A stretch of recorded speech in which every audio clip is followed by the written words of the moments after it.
of breath. I'm dying.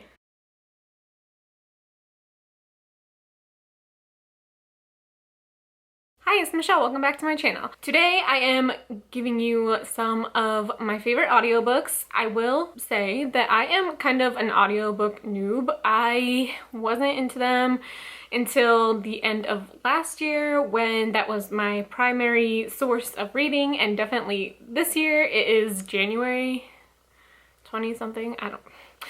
And I have read one book physically and the rest have been audiobooks. So I just wanted to let you know some of my favorite ones because in my opinion, an audiobook can make or break a book, especially the narrator or the voice actor. So I just wanted to give you some of my favorite ones and see if you like them as well. These aren't really in any particular order except for this one.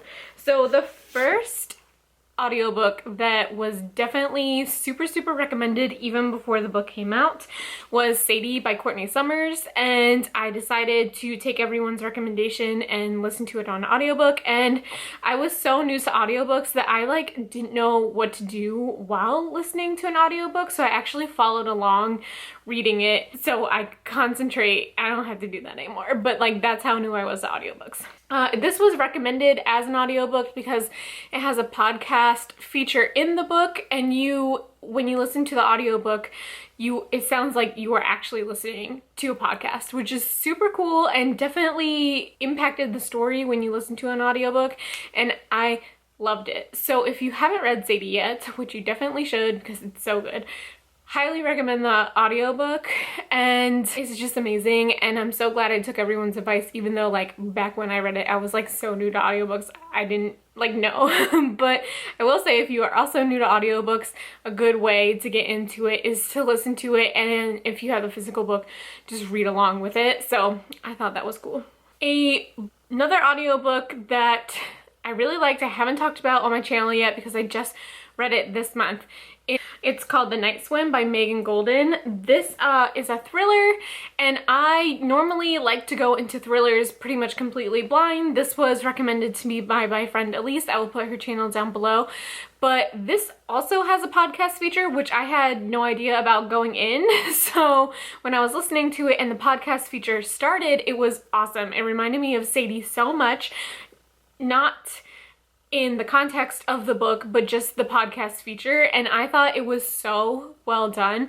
And like I said, the audiobook really enhanced the story, and I don't think I would have liked the book as much as I did if I would have physically read it because of the podcast feature. I think it was so cool to be able to listen to it, and it just feels like you stop reading this book and you're just listening to a podcast. And I just thought it was really well done, and the story itself was good, and I'll talk about it more in my next video. The next book I'm going to talk about, and hopefully I won't talk about this book for the last time, but if you've been here a while, you know this is a good one.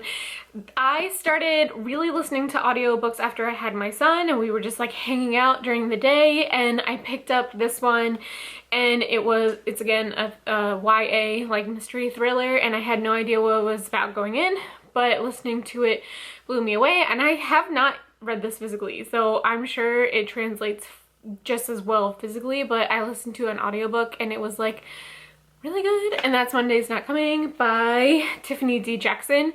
I think I just really enjoy listening to thrillers because you don't know what's going to happen and you're on the edge of your seat, and listening to it is definitely a different experience than reading it physically. And I just thought it was really well done, and I remember the narrator being really good, which is important to me. May not be important to everyone, but it's definitely something that is important to me. So I just really enjoyed this audiobook. I definitely want to reread it, and I think I'm going to pick it up again on audiobook because it was just so well done, and it was eerie, and the narrator was great.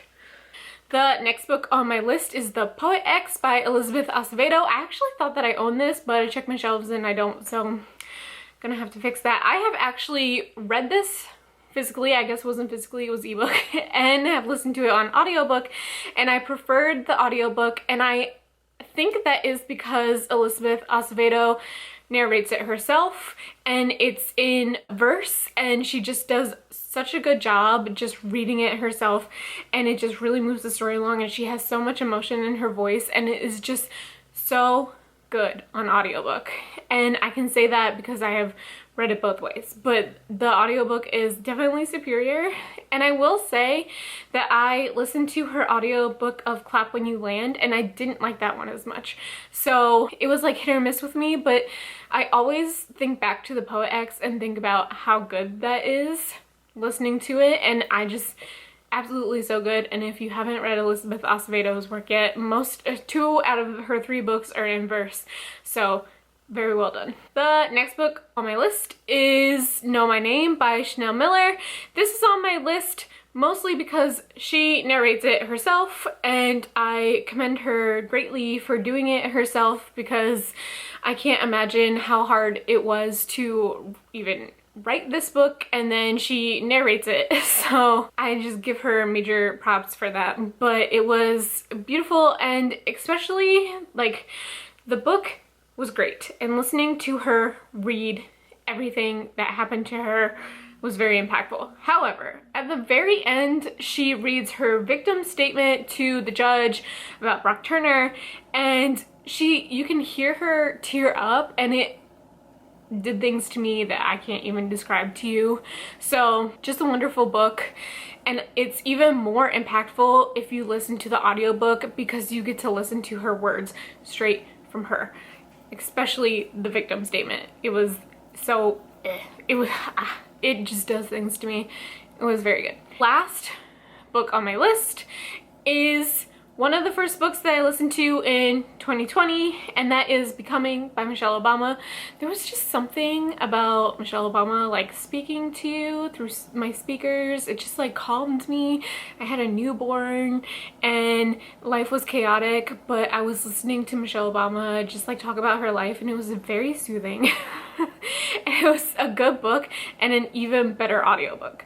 So that's it. These are just a few audiobooks that I recommend. There are definitely more out there that are good, but these are ones that have just like really stuck with me, and ones that if I decide to reread the book, I will definitely go back to the audiobook instead of picking it up physically. So thanks for watching my video. See you in my next one. Bye!